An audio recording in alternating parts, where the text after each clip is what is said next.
ejemplo, la vitamina C. Pero el que le ayuda más es la vitamina E, porque su función principal es la de ser antioxidante. La función de la vitamina C era para el colágeno, ¿se acuerdan? Era para el sistema inmune, tiene varias funciones. Correcto, muy bien, para la función del hierro, muy bien, pero la vitamina E, su única función es la de ser un coadyuvante de los sistemas antioxidantes. ¿Okay? Cuando veamos el sistema antioxidante, ahí lo vamos a ver un poquito más. Aquí hay algunas fuentes, miren, el origen, el aceite de oliva tiene bastante vitamina E. Ahora, aquí, alimentos de origen vegetal son las principales fuentes de vitamina E. Aquí ya no se habla mucho de toxicidad, ni de la E, ni de la K, ni de las pastas. La toxicidad es solamente con A. ¿Ok? Miren.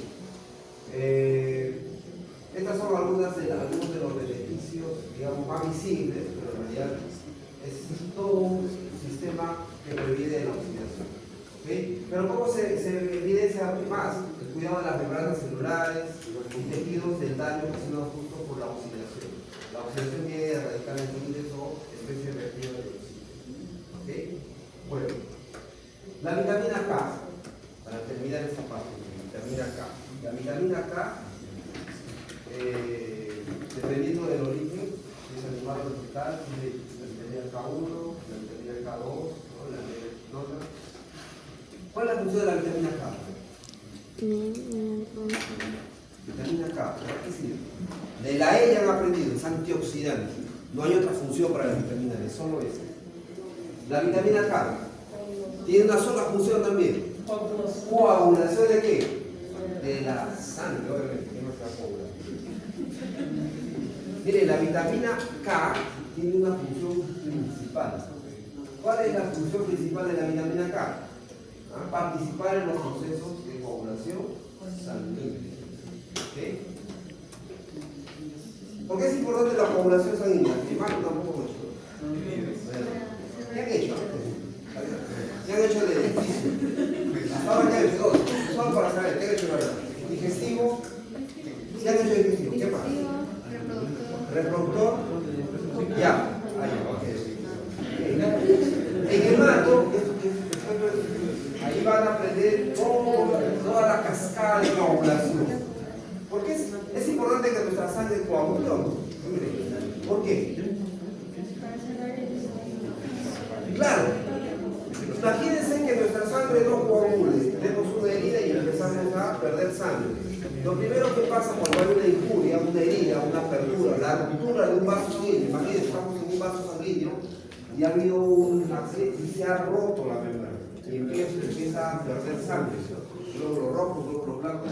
¿Qué pasa con el sistema sanguíneo cuando ocurre eso? ¿Qué es lo primero que hace? ¿Qué es lo primero que se hace? No se coagula. ¿Qué es lo primero que hace? Forma un tapón. ¿Ya? Un tapón. Así, literalmente se llama tapón plaquetario. Ustedes saben que hay en la sangre tres grandes tipos de células: los rojos, la serie roja, ¿no? Los glóbulos blancos y las. ¿Para qué sirven las plaquetas? ¿Para qué? Para parar las pérdidas de sangre. Las plaquetas normalmente están separaditas, así todas, ¿no? Pero cuando ocurre eso, se activa algo en ellas. Voy a decir ese algo para no mencionar todos los nombres que ya son más complejos, y entre ellas se empiezan a juntar y se pegan literalmente, entre ellas, se agregan. El proceso se llama así, agregación plaquetaria. Y ellas se pegan como si fuesen goma y vienen y forman entre ellas un tapón. Pero eso no es suficiente. ¿Por qué? Porque ese tapón es preventivo. Luego viene el proceso de coagulación de la sangre. Entonces hay que coagular esa sangre para evitar la pérdida masiva. Y para eso yo tengo dos vías. Hay una vía intrínseca, una vía extrínseca, en fin. Yo tengo diferentes factores que están todos en sus estados inactivos y solo se van a activar cuando obviamente hay algún problema. No se puede activar en cualquier momento así, no, porque imagínense, no hay hemorragia y se activa la coagulación. ¿Qué pasaría con nosotros? ¿Qué pasaría? Un trombo, exacto. Por eso no se puede activar en cualquier momento. Los factores de la coagulación todos están en sus factores inactivos, por eso están así como sencillas. Y alguien empieza a activar, este activa este, luego activa que pasa a su estado activo y así hasta llegar a formar los famosos coágulos de fibrilina. Todo este proceso, para hacer todo este proceso, alguno de estos factores requiere de ¿qué? De la vitamina K para hacer esta activación. Entonces, si yo no ingiero vitamina K, si yo no tengo la cantidad de vitamina K que mi cuerpo requiere, pero si yo no tuviera, yo tengo problemas de coagulación, es decir, demoro más en coagular. El tiempo de coagulación se mide. No sé si les han hecho alguna vez. Tiempo de coagulación. Se mide a ver cuánto demora en coagular tu sangre, ¿no? Y varía de persona a persona. Uno de los factores que influye mucho es que tenemos vitamina K. ¿Por qué? Porque, como les digo, estos son los factores que requieren de la vitamina K. El factor 2, el factor 7, el factor 9 y el factor 10. ¿Ya? Esos factores requieren de vitamina K para la vida. ¿Qué hace la vitamina K?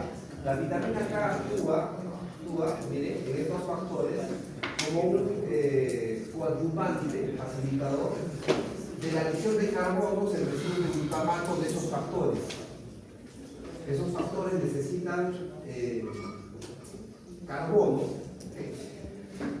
para que puedan cambiar su conformación y tener esta estructura de dos carboxilos en esos residuos de glutamato. Y para eso la vitamina K es importante, súper importante, para poder promover la coagulación y tener un índice de coagulación adecuado normal.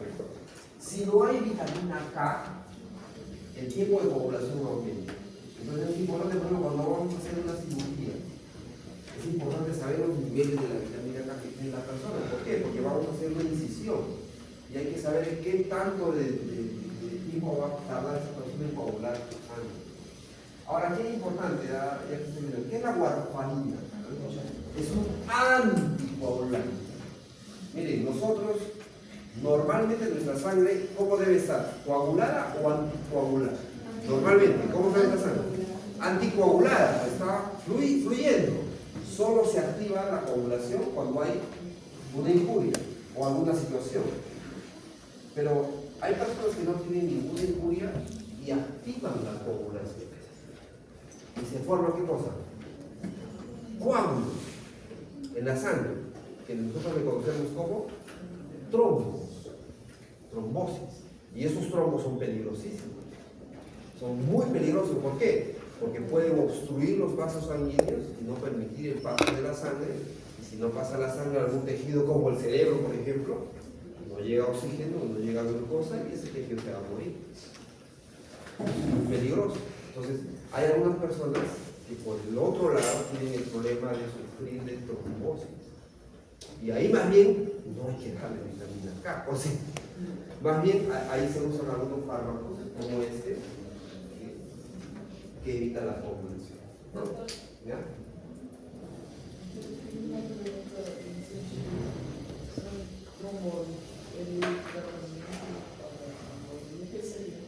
Muy bien, buena pregunta. Tratamiento para la trombosis, está preguntando.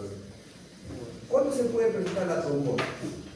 Algunas personas tienen esa predisposición, o sea, sobre todo cuando está asociado a problemas cardiovasculares, tienden a formar trombos y ellos de todas maneras tienen que tener un tratamiento anticoagulante diario para evitar esos problemas, ¿no? Eso no es nutricional. Eso con dieta no sé, eso es solamente con tratamiento farmacológico. El problema de trombosis es un problema serio, es un problema de mucho cuidado. Esa persona no puede dejar de tomar su tratamiento diario. Generalmente es un problema de mayor edad, ¿no? O sea, tem algum fármaco que aumente a concentração de warfarina? No, la warfarina es un fármaco. La warfarina es un fármaco. Es un fármaco que está en todo el cuerpo. No, la warfarina se usa, es un fármaco que es justamente prescrito para personas que tienen problemas de coagulación. Ese es un fármaco.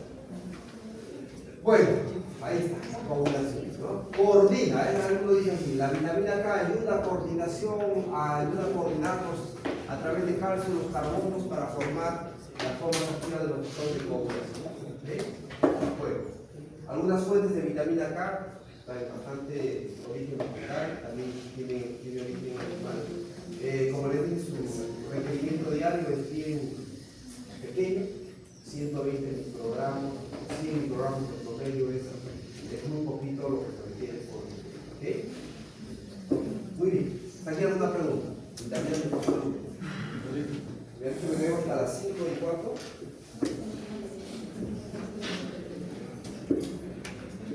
No, bien importante.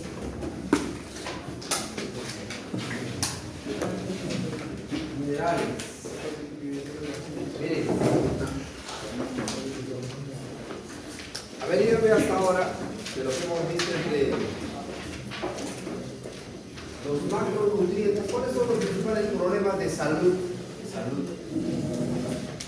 Sobre carbohidratos, lípidos y proteínas. A ver, ¿qué tienen ustedes? ¿Tienen alguna enfermedad que tenga que ver con escorbuto? No. Escorbuto no es un problema de macronutrientes, es un problema de vitamina C, que es un micronutriente. A ver, diabetes, muy bien. ¿Otro? Guacho, ¿ok? ¿Otro? Embarazo, está bien. ¿Qué más? Lipidemias, obesidad, todo eso tiene que ver con dieta, ¿sí o no? Ingesta inadecuada de carbohidratos, lípidos y proteínas. ¿Ya? Miren, caquexia, claro, mejor. Miren, cuando hay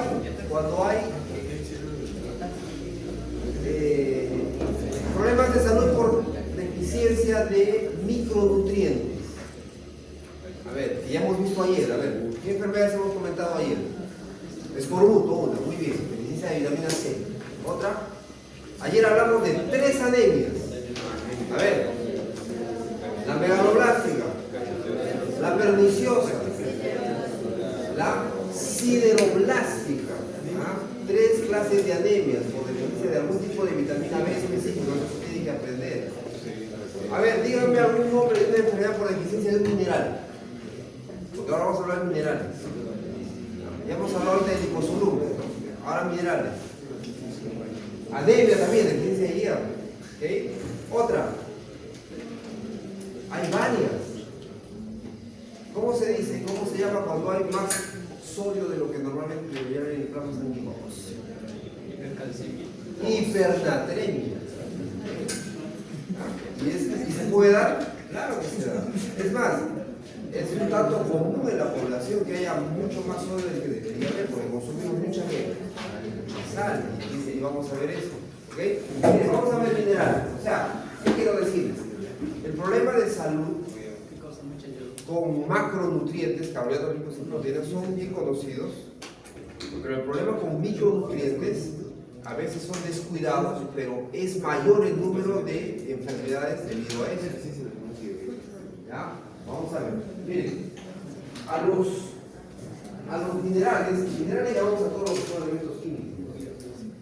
Todos los que son elementos químicos. Obviamente no vamos a hablar de carbono, hidrógeno, nitrógeno, que son parte de los carbohidratos, grasas, proteínas, esos elementos químicos. No. Vamos a hablar del calcio, del fósforo, del magnesio. A este grupo primero, el número 2, se les conoce como elementos mayores o macroelementos. O sea, son los elementos minerales que se requieren en una cantidad mayor, superior a los 100 miligramos por día. Miren, de minerales nosotros vamos a necesitar más que vitaminas. En vitaminas, ¿cuánto necesitamos de vitamina B1? A ver, requerimiento diario de la B1 por día. ¿Cuánto necesitan por día de B1? ¿Cuánto? ¿Se acuerdan? 1 miligramo por día. En cambio de los minerales, nosotros necesitamos en algunos casos más de 100 miligramos diarios. Entonces estos primeros 7 de acá son elementos conocidos como macroelementos o elementos mayores, y otros que se ingieren o se requieren, mejor dicho, en cantidades menores a 100 miligramos por día se les conoce como elementos traza. Elementos traza, así se les llama. Ahí están el cromo, el cobre, el cobalto, el hierro. El hierro es un elemento traza. De la cantidad de hierro que se necesita diariamente es menor a 100 miligramos. Sin embargo, la anemia sarcopénica la principal causa de desnutrición infantil, por ejemplo, en nuestra región aquí de Lima. Si saben, ¿no? Aquí en nuestro país somos uno de los países con mayor desnutrición, perdón, mayor anemia, desnutrición por anemia en el mundo. ¿Por qué? Básicamente porque no ingerimos ¿qué cosa? Alimentos que contengan hierro. Y es un elemento traza. Y ahí hay otros que de repente no sabías que nuestro cuerpo lo necesitamos, molibdeno, selenio, zinc, cobalto, flúor, bueno, estos dos grupos los vamos a estudiar, ¿verdad? Principalmente estos de acá, pero tenemos que comentar algunos de estos que son importantes. En algunos casos hay arsénico, silicio, vanadio, en fin. Y obviamente existe un grupo de elementos que son tóxicos, que no deben estar en nuestro cuerpo, como el plomo y el mercurio. Aquí está un artículo no de todos, pero sí resaltando los que son los elementos principales: calcio, fósforo, potasio, azufre, sodio, cloro y magnesio. Son los macroelementos o elementos mayores. Y los otros están, se requieren menores concentraciones diarias, son los elementos trans. ¿Ya? Ahí destacamos el hierro, obviamente, de todos. ¿Cuáles dos se necesitan más? Miren, calcio y fósforo son los que más necesitamos diariamente. ¿Ya? Muy bien. ¿Qué vamos a ver de todos ellos? Son bastantes, no vamos a verlos a todos. Algunos los veremos en un poco más de detalle que otros. Pero tenemos que ver cómo se absorben, cómo están en los alimentos, cómo se transportan, qué función cumplen, sobre todo, ya qué función cumplen. La mayoría de ellos son cofactores enzimáticos. Así como todos los del complejo B son coenzimas, la mayoría de estos elementos son cofactores enzimáticos. Algunas enzimas, para hacer su catálisis, además de requerir una coenzima, que es derivado de una vitamina, necesita un cofactor, que es un elemento mineral. Por ejemplo, el magnesio. Hay muchas enzimas de la glicólisis, de todo que requieren magnesio. ¿Okay? Bueno, vamos a ir avanzando. Biodisponibilidad. Ese término también lo comenté en vitaminas. No todo lo que se ingiere al final queda disponible para el organismo. Algunos elementos, dependiendo del tipo de origen del alimento, no es muy disponible. Es decir, están por lo general asociados a sustancias de las cuales es difícil desprender en el proceso digestivo. Y entonces se pierde, es decir, acaba eliminándose las heces. Es decir, no hay biodisponibilidad. Y aquí están algunos factores que afectan, ¿no? Por ejemplo, el hecho de cocinar nada más, hervir el alimento afecta. Por ejemplo, ya lo que ya le comentó, ¿no? La vitamina C, el ingerir ambos juntos mejora la absorción de hierro. Si tú consumes un alimento que tiene hierro, pero no consumes un alimento que tiene vitamina C, vas a tener baja absorción. Por ejemplo, son factores que mejoran la disponibilidad. La vitamina E incrementa obviamente la absorción de calcio, hierro y hueso. Factores que reducen la disponibilidad. La unión a ciertas sustancias como los fitatos, polifenoles, los salatos, que generalmente están en alimentos de origen vegetal. Y es donde van a estar los minerales. Pero los minerales, ¿dónde están? Los minerales están en el suelo, en la tierra. Y cuando la planta los incorpora y nos ponemos los vegetales, ahí están los minerales. ¿Okay? Así que solo que en las plantas estos minerales están formando complejos moleculares con otras sustancias que nuestro organismo a veces es difícil de remover. Sobre todo esos fitatos, esos oxalatos, salatos que no nos permite usarlos adecuadamente y por lo tanto, aunque su requerimiento no es mucho en algunos casos, necesitamos ingerir bastante de ese alimento para poder suplir el requerimiento. ¿Okay? Aquí está un poquito la cantidad de cada uno de todos ellos, los elementos mayores y los elementos traza, su requerimiento diario. Ahí están en gramos, y aquí están en diferentes unidades.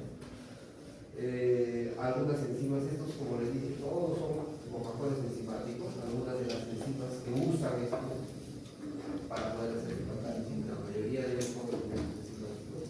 Entre los macroelementos ya no todos son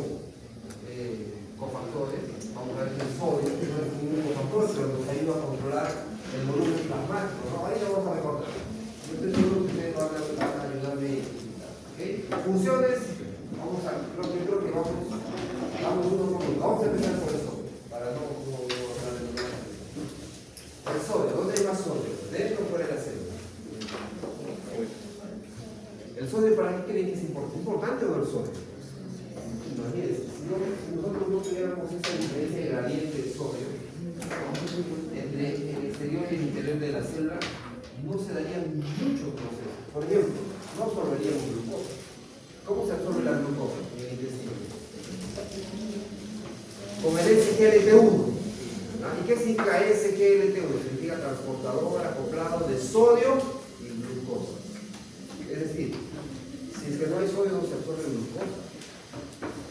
El sodio es un elemento importantísimo, obviamente es el catión celular más abundante. Y esa diferencia de gradiente entre la zona extracelular y intracelular le permite muchas funciones. Una de ellas es el transporte de la glucosa, de los aminoácidos y de otras sustancias. Aquí están las concentraciones, de modo que sepan esa diferencia: sodio intracelular, sodio intracelular. Bueno, ahí también se nota el potasio. Y siempre que hablamos de sodio, hablamos de potasio y de potasio está bien. Ahí está ya lo que les comentaba. El sodio es importante para la absorción de glucosa. El sodio es importante para la estabilidad neuromuscular. El sodio se comporta no solo como un soluto, sino como una carga eléctrica. Por eso tiene que ver con la estabilidad neuromuscular, el balance de equilibrio, la presión osmótica. La presión osmótica, ¿qué es la presión osmótica? Presión osmótica. ¿Qué es la presión osmótica? Diferente de la presión arterial, presión osmótica. ¿Qué es la presión osmótica?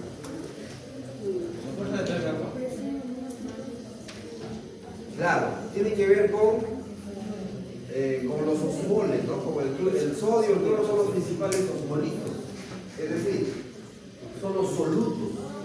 Donde hay más solutos como estos, atrae más agua, jala más agua. Y mientras mayor concentrados estén, el volumen aumenta. ¿Ok? El volumen aumenta. Por eso es que cuando, por ejemplo, yo tengo más sodio del que debo tener en mi plasma sanguíneo, ¿qué va a pasar con la presión arterial? ¿Aumenta o disminuye? Aumenta. ¿Por qué? Porque si yo tengo más soluto acá, todos somos sólidos, y entra más sodio. El sodio siempre jala o atrae ¿qué cosa? Agua, para tratar de mantener la osmolaridad. Siempre entra más agua y al haber mayor volumen, aumentamos la presión sobre la pared del vaso sanguíneo. Si es una arteria, aumentamos la presión arterial. Por eso que las personas que sufren de presión arterial tienen una dieta baja en sodio. El sodio tiene que ver con eso. El sodio balancea, nos ayuda a balancear fluidos, nos ayuda a balancear, a tener el equilibrio ácido-base, porque uno de los tampones principales en la sangre es el bajo bicarbonato de sodio.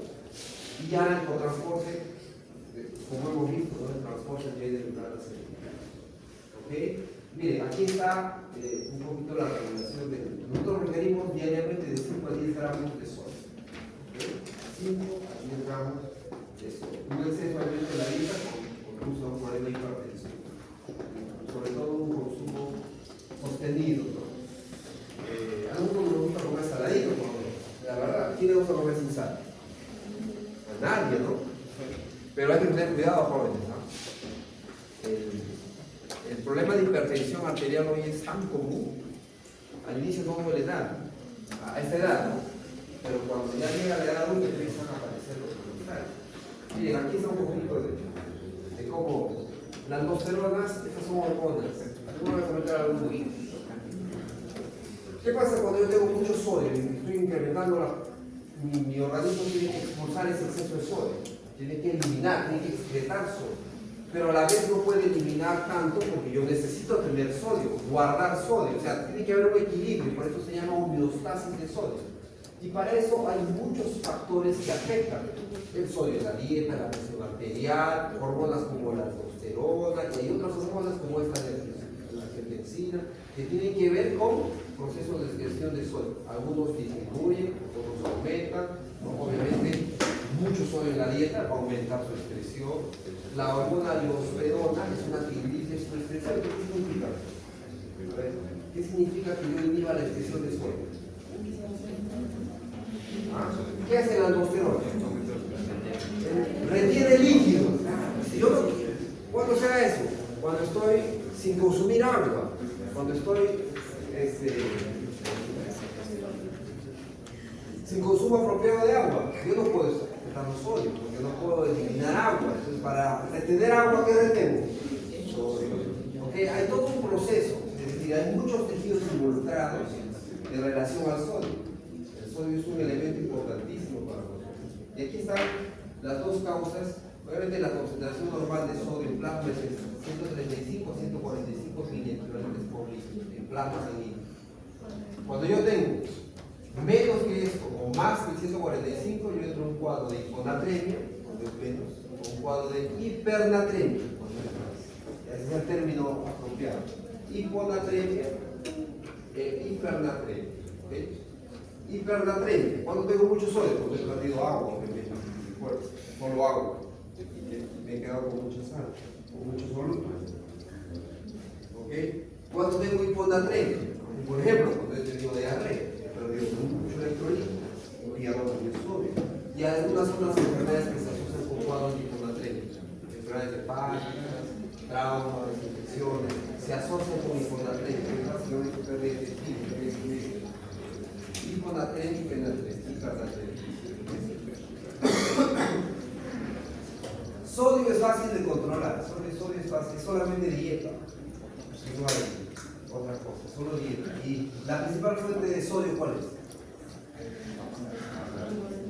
¿Cuál es la principal fuente de sodio?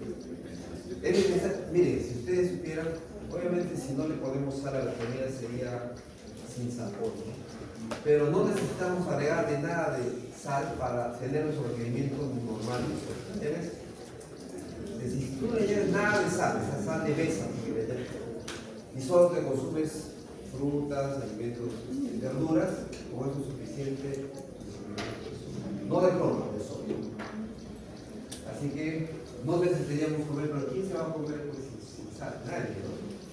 Por eso es que sufrimos de cuadros de hipertensión, de hiperglucemia, de mucho por dieta, no mucho más. El amigo del sodio siempre es el potasio. Sodio y potasio son más de la mano, no solo por la bomba de sodio y potasio, porque el potasio a diferencia del cloro, del sodio, perdón, está más concentrado dentro de la célula y fuera. Solo que el potasio es más delicado que el sodio. Miren, el potasio es mucho más delicado que el sodio. ¿Ya? El potasio tiene funciones específicas. Tiene que ver con la excitabilidad neuromuscular, así como el sodio. Ambos participan en realidad. Pero el potasio, su función es más importante por una contracción del corazón. ¿Se acuerdan de este gráfico de GAM que es un potencial de acción? Es un potencial de acción, pero del músculo cardíaco. Todos los potenciales de acción han visto que son así. Aquí forman un plato, una especie de meseta, ¿no? Es propio del músculo cardíaco.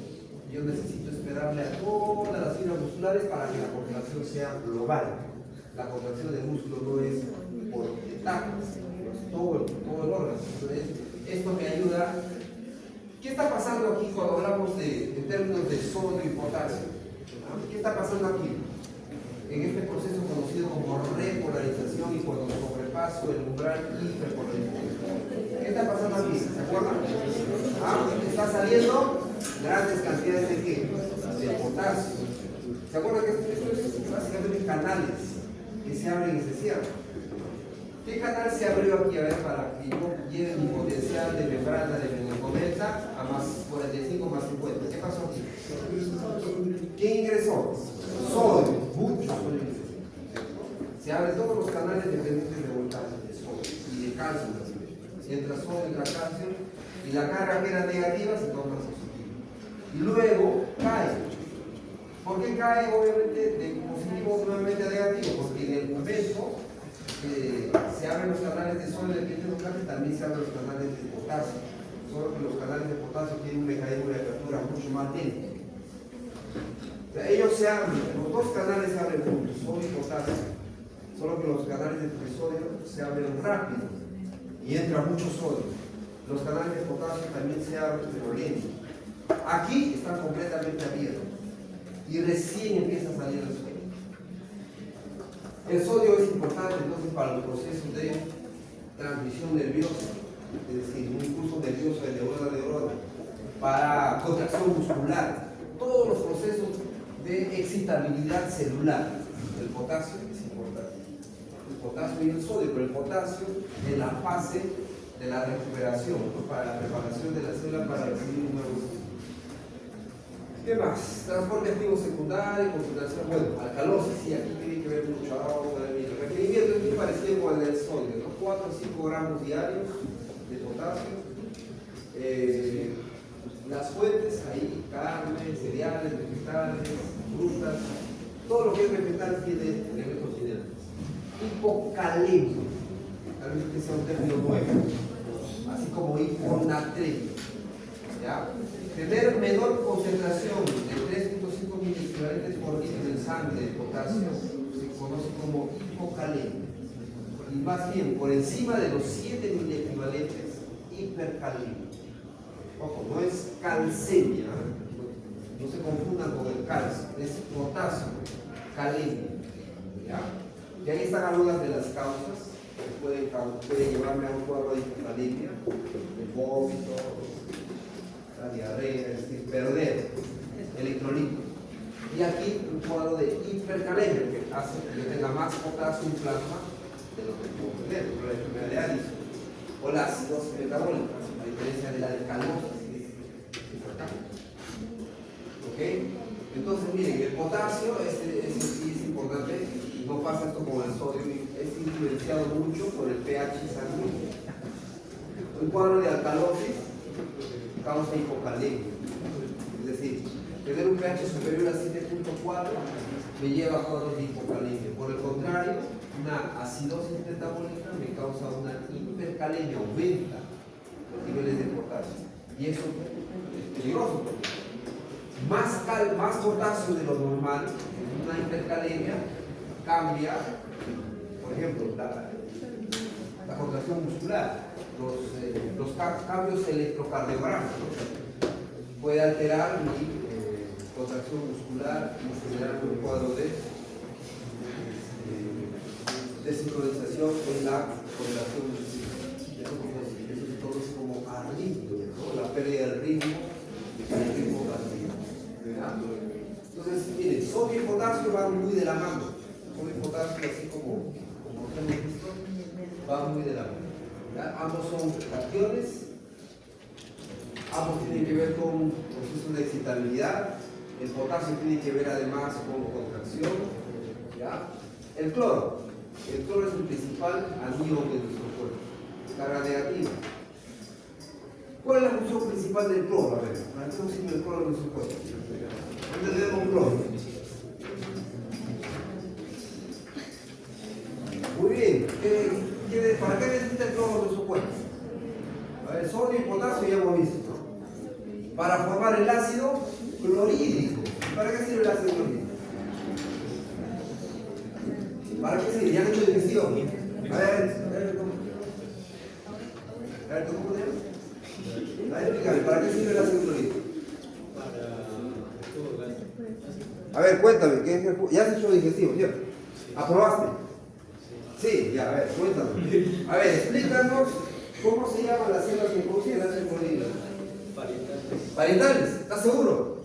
Sí, así se nota que han probado. A ver, ¿cuál es el pH del jugo ácido?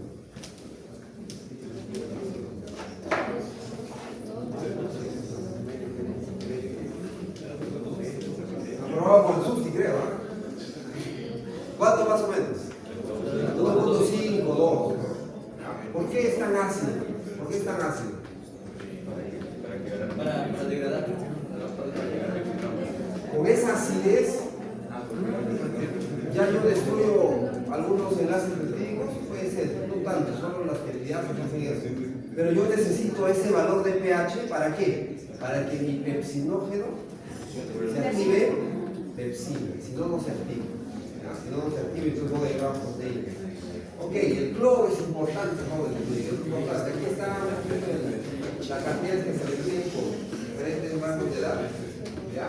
Sus funciones bioquímicas principales ya ustedes me dijeron.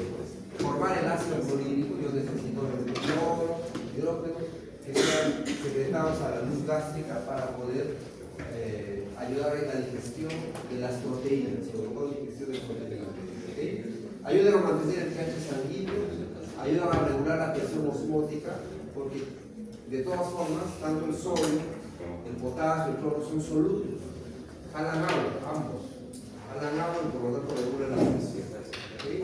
Nosotros requerimos de 5 a 10 gramos de cloro aproximadamente diarios. ¿Qué más? Hipocloremia e hipercloremia son los términos por disminución de los rangos normales, de los valores normales o por exceso. Hipocloremia. Y las causas que pueden llevarme a hipocloremia igual, ¿no? La pérdida básicamente del electrolito, que es el vómito o el uso de muchos diuréticos, esteroides adrenales que retienen sodio a costa de cloro, y la hipercloremia, la deshidratación, ¿no? La injurias en el sistema, en el cerebro, diabetes insípida, esto es clásico. En diabetes insípida yo siempre tengo más cloro de lo normal. Características. Vamos a un elemento que sí es importante. En estos tres que hemos visto primero, en esa primera gráfica que les mostré de quienes necesitan más, eran los que estaban en el primer grupo, son los macroelementos, pero los tres últimos. ¿Ya? Ahora vamos a ver los que sí necesito o los que sí quiero, mi cuerpo necesita en cantidad de mayor. El calcio. Miren, el calcio es el elemento que más necesita mi organismo. Obviamente casi todo el calcio de nuestro cuerpo está en el hueso, está en los dientes, pero yo tengo un porcentaje en sangre, en los fluidos, en todo el citosol de mis células, en todas mis células, porque muchas enzimas necesitan calcio para funcionar, muchas proteínas requieren de calcio para funcionar, ¿ya? Entonces yo necesito tener calcio disponible. Sin embargo, nuevamente, miren, el 99% del contenido total del calcio, ¿dónde está? En el hueso. Está depositado en los tejidos. Aquí está. Nosotros necesitamos una dieta de calcio para reponer todo lo que perdemos. Diariamente perdemos, en las heces nada más, 900 miligramos de calcio, pero diario. Este calcio tiene que reponerse para el hueso. El hueso. Miren, que el hueso tenga gran cantidad de calcio no significa que el calcio que ingresa acá, ingresa aquí, nunca más se mueve. O nunca más sale. El calcio del hueso está en constante recambio. Todo el tiempo, no es porque ya consumí, digamos, durante algunos años mucho calcio y tengo huesos fuertes, ya no necesito más. Ya de adulto no necesito consumir calcio, no, porque nuestro cuerpo constantemente está removiendo el calcio del hueso, cambiando por el nuevo calcio que estoy consumiendo en la dieta. Hay una reducción constante de calcio. ¿Okay? Entonces yo necesito diariamente ingerir calcio para reponer el calcio que es removido. Bastante calcio se elimina en las heces, también se elimina en orina. ¿Okay? Así que yo necesito, sobre todo para mantener estos dos tejidos, hueso y dientes. ¿Okay? Obviamente la falta de calcio en la dieta o la falta de las proteínas que absorben el calcio o la deficiencia de la vitamina D, como ya hemos visto, acaba afectando a estos órganos, aunque yo ingiera mucho calcio en la dieta. ¿Okay? Funciones del calcio, muchísimas funciones. Ahí sí nos demoraríamos mencionando o detallando cada una de ellas, ¿no? El calcio es un señalizador celular. El calcio solito actúa como un mensajero secundario. ¿Recuerda que es un mensajero secundario? El calcio también participa en las transmisiones nerviosas. El calcio tiene una función muscular, la contracción, ¿no? El desplazamiento de las miofibrilas de actina y miosina y de troponina. Tiene que ver el calcio, ¿no? La coagulación sanguínea, que hace poquito vimos donde necesitábamos la vitamina K, también necesitamos ¿qué cosa? Calcio. Sin el calcio no se forma la malla de fibrina.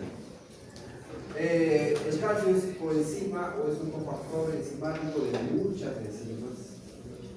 Es importante para la secreción, para todas las glándulas que secretan hormonas o hacen secreción de sustancias. Y la función más importante a nivel del hueso es la mineralización. Tiene muchísimas funciones el calcio. Aquí está una de las funciones que ustedes ya han debido ver. Por ejemplo, el calcio dentro de las células musculares. ¿Cómo se llama el organelo que almacena calcio? ¿De acuerdo? Hay un órgano dentro de la célula que almacena calcio. ¿Ya? Es el retículo endoplasmático. Pero en el caso de la célula muscular tiene un nombre específico, se llama retículo sarcoplasmático. Ahí yo tengo ¿qué cosa? Mucho calcio. Que hay mucho calcio. Cuando la célula se va a contraer, es decir, estoy hablando de un músculo, y yo voy a hacer una contracción muscular, sea músculo liso, esquelético, cardiaco, ¿qué tengo que hacer? Este calcio que está almacenadito aquí tiene que salir al citosol. ¿Por qué? Porque en el citosol están todas mis proteínas, como las miofilinas, troponinas, afinas, miosinas, tropomiosinas, y todas ellas necesitan calcio para activarse y poder desplazarse. Y de esa forma acortar el tamaño de las células de la miofilina. Para eso tiene que ser calcio. ¿Ok? Y entonces yo tengo aquí canales de calcio. O tiene que ingresar calcio de afuera. También tengo canales de calcio porque yo tengo calcio más fuera que en el citosol. Y cuando pasa esto de la contracción, entonces ahora yo tengo que retirar el calcio para que la célula se relaje, para que regrese a su tamaño normal. Esta célula muscular. Tengo que mandar el calcio a su reservorio, a su reserva, al retículo endoplasmático, o enviarlo ¿a dónde? Afuera de la célula. Y eso es en contra de la gradiente. Para eso yo uso una bomba de calcio, porque es en contra de gradiente, gasto ATP, o uso una bomba de calcio interna, gasto ATP. Miren, ¿dónde se gasta energía en otras palabras? ATP, a nivel celular. ¿En la contracción muscular o en la relajación? ¿Dónde se gasta ATP? ¿En la contracción muscular o en la relajación muscular? Pareciera, no es. La contracción es pasiva, es transporte pasivo, es canales, son canales. El calcio sale de su reservorio donde está concentrado a donde hay menos y se contrae. La relajación es regresar el calcio a los lugares donde está concentrado, en contra de la gradiente. Yo gasto ATP. La relajación es más gastadora de ATP que la contracción. Bueno, ya hablamos de esto. La vitamina D3 en su forma activa, el 1,25 dihidroxicalciferol o calcitriol, 3 OH, es requerido para que mis proteínas que transportan calcio, esas calcidinas, puedan estar en la membrana de mis enterocitos y el calcio de la dieta que está llegando puede ingresar. Si yo no tengo la vitamina D3 activa, no voy a tener ese transportador. Y por más que yo haya comido mucho alimento que tiene calcio, el calcio no ingresa, ingresa en muy poca cantidad. ¿Ya? Por eso es importante el calcio, y por eso la vitamina D para poder ser absorbida el calcio. Ahí están los requerimientos diarios para niños por diferentes edades. La deficiencia, hipocalcemia, diferente a hipocalemia, nos van a confundir, hipocalcemia, igual, parecido con lo de vitamina D, osteomalacia, raquitismo en niños, y la toxicidad, es decir, el exceso, hipercalcemia, mucho más calcio del que normalmente necesitamos, y ese calcio se puede depositar. Lo peligroso de eso es en tejidos blandos, tornarlos duros, ¿no?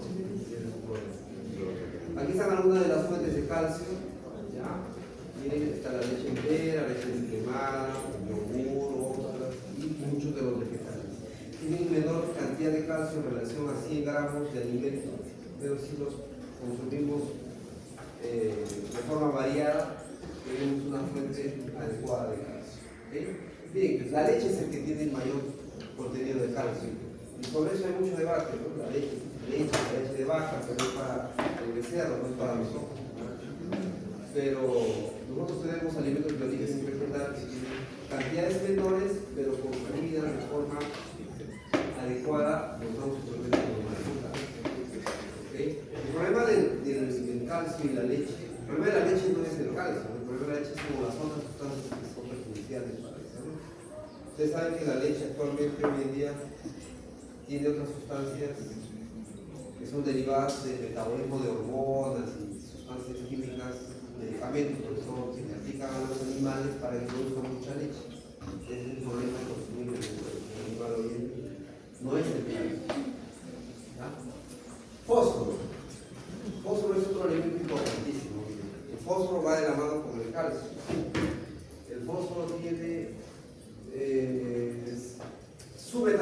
su absorción, su transporte es muy parecido a la del calcio. Es más, el hueso necesita mucho fósforo.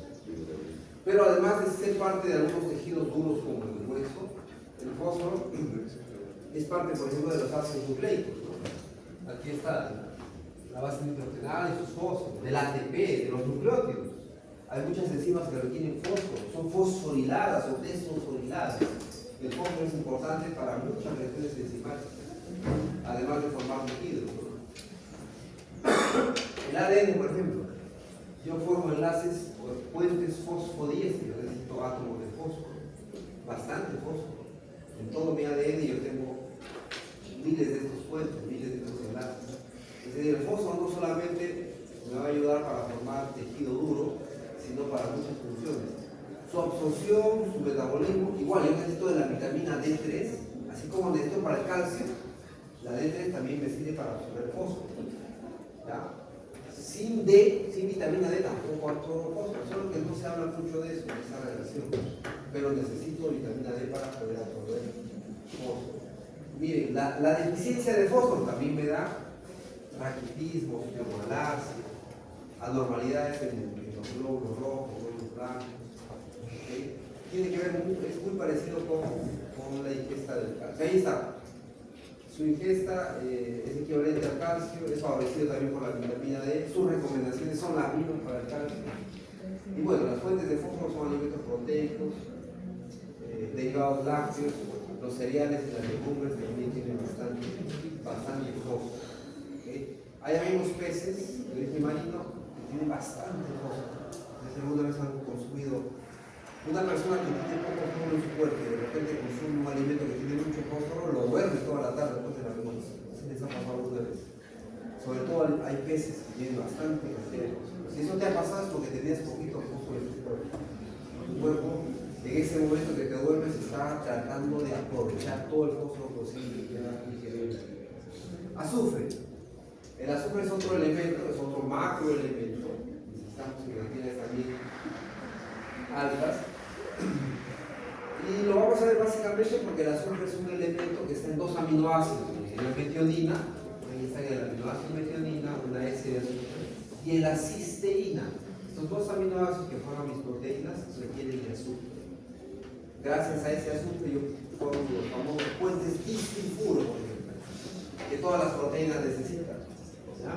Yo formo, por ejemplo, aquí esta molécula llamada glutationa que tiene azufre, ¿ya? Que viene de la metionina. La metionina es uno de los aminoácidos que tiene azufre. Ahí está, por ejemplo aquí, esta es una proteína llamada insulina, ¿no? La proteína insulina, que tiene 51 aminoácidos, es la que nos evita que suframos de diabetes.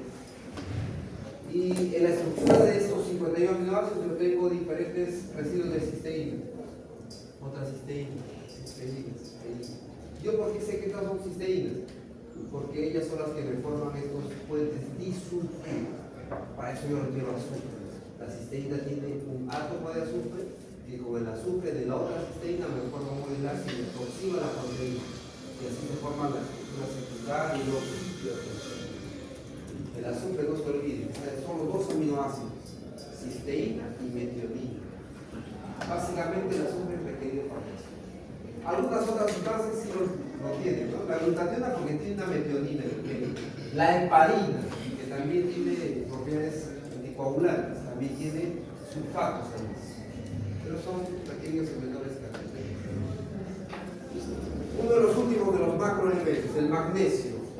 El magnesio es un elemento importantísimo porque es uno de los principales cofactores enzimáticos. Aquí está. Cofactores enzimáticos. Aunque casi la totalidad de magnesio también está en el hueso. Si el hueso, algunos pensaban, hueso es solo calcio. No. Hueso es ¿qué cosa? Calcio, ¿qué más? Fósforo, ¿qué más? Magnesio. No es solo calcio. Casi todo el magnesio de nuestro cuerpo, miren, está en el hueso. Pero además del hueso yo necesito magnesio dentro del citosol de todas mis células porque muchas enzimas requieren magnesio, sobre todo aquellas enzimas de transferencia de fosfato. Por ejemplo, ¿quién transfiere fosfato? La primera enzima de la glucólisis, ¿cómo se llama? ¿Se acuerdan? La primera enzima de la glucólisis, la exoquinasa. ¿Qué hace la exoquinasa? ¿Qué hace la exoquinasa?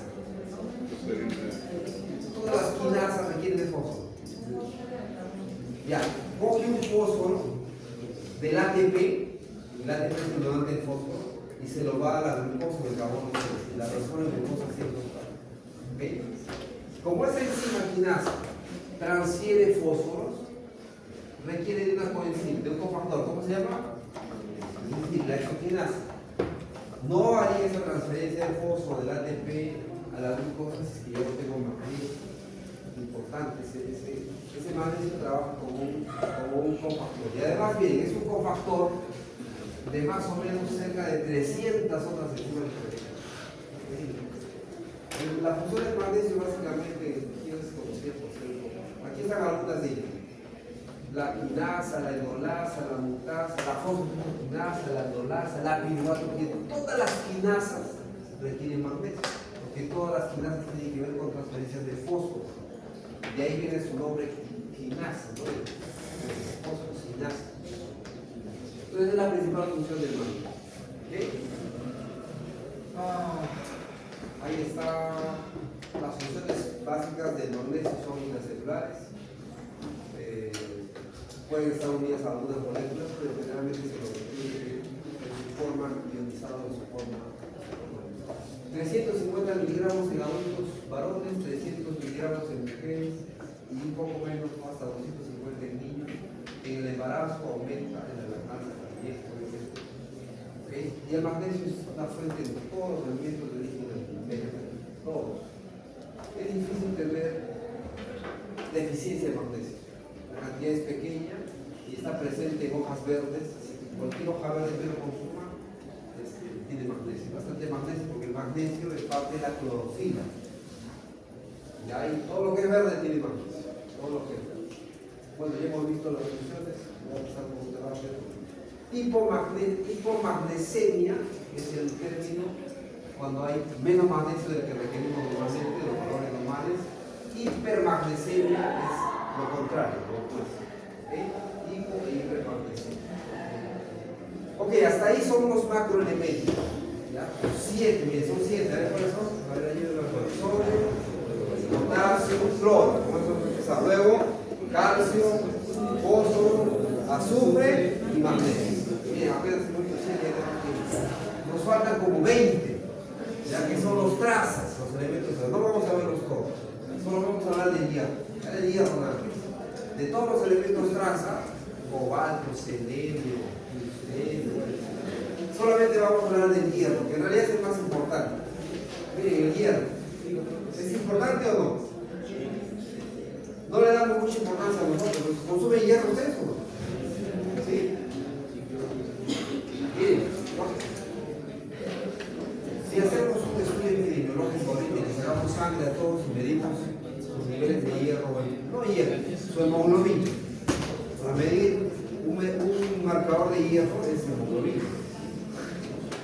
Si medimos los niveles de hemoglobina y hacemos un cuadrito epidemiológico aquí, más o menos el 40%, es decir, no sé cuántos son ustedes, 60, ¿no? Dijeron 60, 30, 20 de aquí probablemente tengan algún grado de anemia. ¿Sí? ¿Cuándo ha sido la última vez que te has hecho un análisis de sangre? ¿Te han hecho o no? Miren, eso es a nivel nacional, ¿ah? De todas maneras, aquí hay algunos que tienen anemia. Y la anemia no se refiere a la deficiencia de la vitamina del complejo B, no es megaloblástica, es anemia ferropénica. Es anemia por deficiencia de complejo de hierro, es el principal problema del joven. ¿Ok? Miren, y les digo hemoglobina porque el hierro principalmente es parte de la hemoglobina. La hemoglobina, el 65% de la hemoglobina es hierro. Por eso que cuando queremos ver hierro, medimos hemoglobina. Pero no está solo en la hemoglobina. El hierro está en la hemoglobina, solo que ya es un pequeño porcentaje. Y también lo encontramos en otras proteínas, la ferritina, la histidina, la citarrina, las catalasas, las peroxidasas, los citocromos, que son parte de la cadena transportadora de electrones, y otras proteínas, otros componentes que no se ven, pero principalmente es hemoglobina.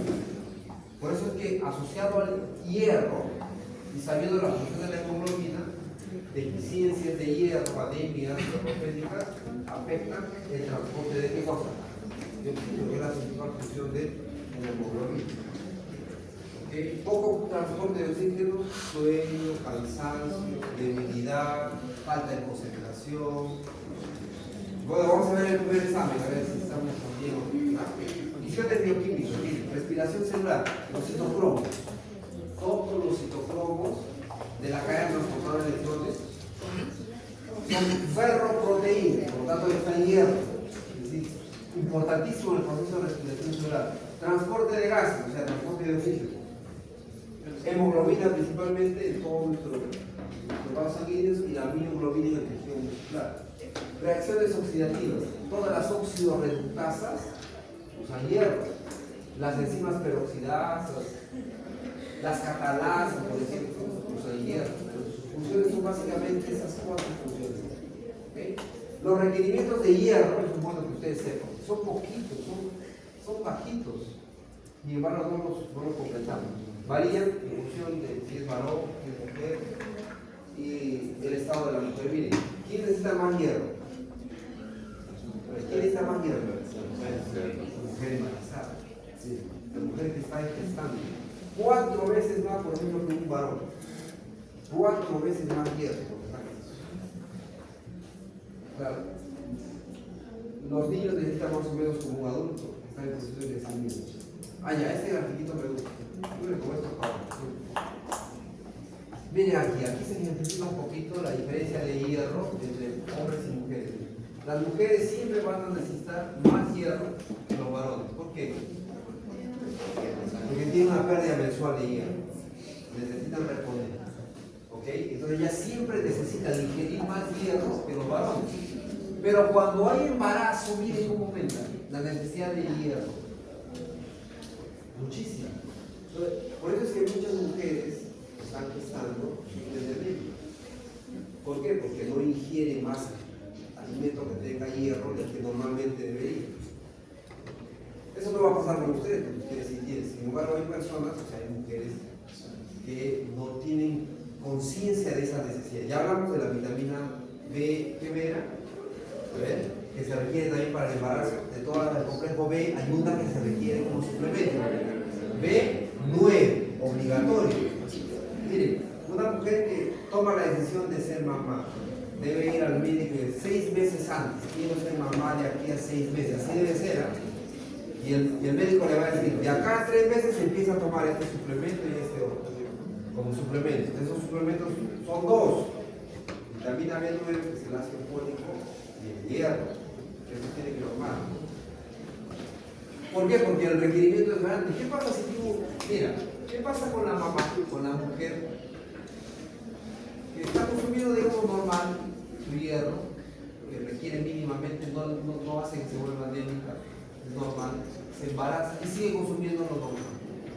No consume 4 veces más de lo que debería consumir. ¿Qué creen que pasa con ella? Se torna anémica. ¿Y cómo creen que es el feto? O sea, el que está creciendo. Anémico también. Por eso es importante, miren, que ustedes entiendan. Tienen que comer, tienen que consumir más alimento. Y si no consumen en forma de suplemento, tienen que ingerir mucho más cantidad de alimento. Mucha más cantidad de alimento. Un poquito de cómo se mueve el hierro. El metabolismo del hierro es muy estudiado, más incluso que otros elementos. Y es muy bonito, miren, el hierro se absorbe. Ustedes saben que el hierro tiene esos estados de oxidación, más 3 y más 2. El hierro se absorbe, para eso necesita una reductasa férrica, una enzima que le transforma el hierro de su estado más 3 a su estado más 2. Ese hierro se une a una proteína en la mucosa intestinal que se llama ferritina. La ferritina es una proteína que atrapa hierro y los tiene almacenados. Parte de ese hierro se queda aquí en el intestino, pero la mayor parte es liberado al plasma sanguíneo y se va a la circulación para que vaya a todas las células. Sobre todo al vaso. ¿A qué otro órgano? ¿Dónde se forman los glóbulos rojos? ¿Dónde maduran y forman los glóbulos rojos? En la médula ósea de los huesos. Ahí yo necesito la mayor cantidad de hierro porque ahí se están formando los glóbulos rojos con hemoglobina que requiere mucho hierro. va por la circulación sobre todo a esos órganos. ¿Okay? Cuando llega a esos órganos, bueno, aquí estamos, ¿no? Ya es la ferritina intestinal. Cuando llega el plasma sanguíneo a la circulación, quien lo transporta a este hierro, la proteína se llama transferrina. Proteína de transporte de hierro. Esta transferrina lo lleva al hígado, y el hígado lleva almacén parte del hierro. ¿Okay? O lo llevo a los tejidos que requieren mucho de este hierro. El hueso, el músculo y otros tejidos. En forma de transferrina. ¿Okay? Si se queda en el hígado, se queda siempre unido ese hierro a una proteína llamada ferritina, la misma que está acá en el intestino, ferritina. O hay otra proteína que también almacena hierro, se llama hemosiderina. ¿Okay? ¿Por qué se ha hecho todo estos estudios? Porque el problema de puede que una persona consuma mucho hierro, o sea, a nivel normal, pero no haya hierro para formar hemoglobina. Entonces se ha visto que el problema puede estar en las transferrinas. Si no tengo proteínas adecuadas que transportan hierro, o no tengo buena ferritina, proteína que me atrapa el hierro y me permite estar almacenado y luego liberarlo para cuando estos órganos lo necesitan. El problema de las anemias no es solamente consumo de hierro.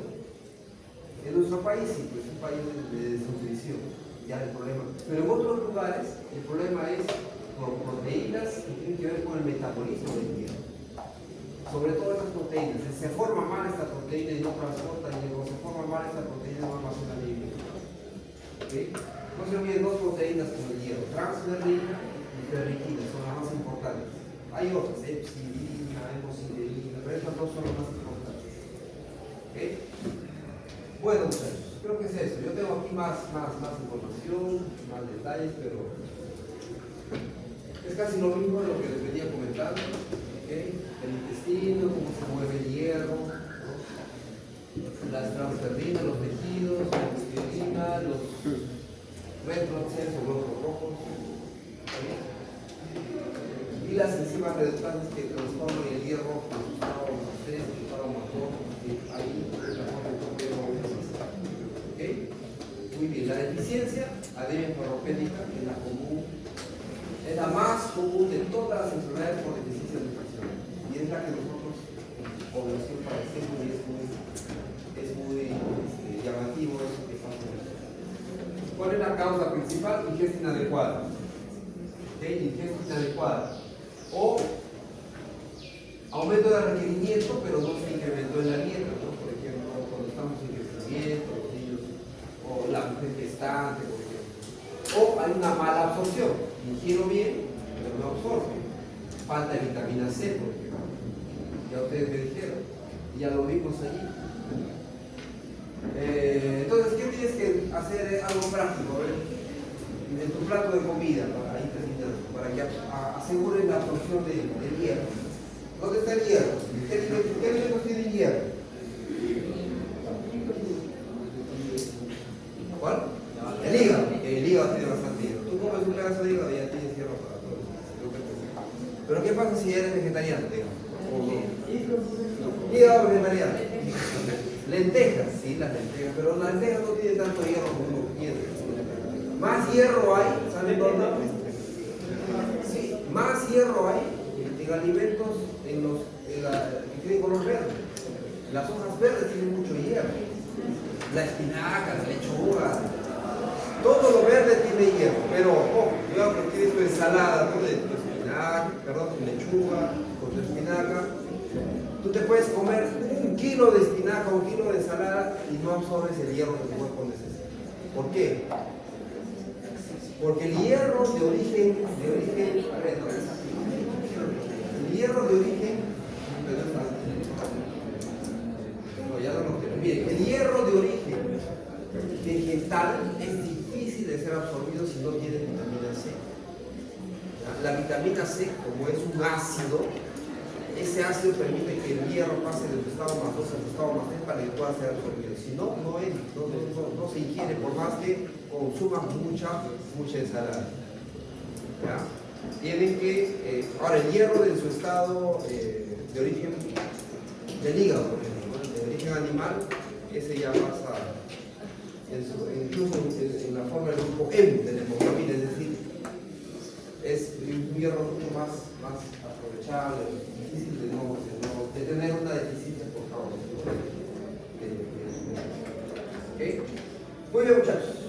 Aquí hay otros, sí.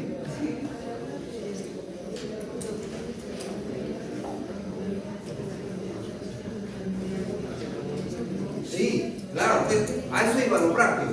Ahí está tu ensalada y tienes que echarle ahí qué cosa. ¿Qué le vas a echar a la lechuga? ¿Qué le vas a echar? Y mejor si es de naranja, ¿no es cierto? Que tiene más vitamina C. O el limón, que es lo más común. Ahí la señora del menú sabe. Porque siempre que te sirve tu ensalada, ¿qué te sirve al costadito de la ensalada? Un pedacito de limón, algunos no le echan. Pero por eso es importante. Así garantizamos la mayor cantidad de hierro absorbido de ese origen. Bueno, muchachos, terminamos aquí. El examen es hasta aquí, ¿ya? El día lunes. La hora del examen ya te dice. Hasta eso. Bueno, aquí hay más, mire, cómo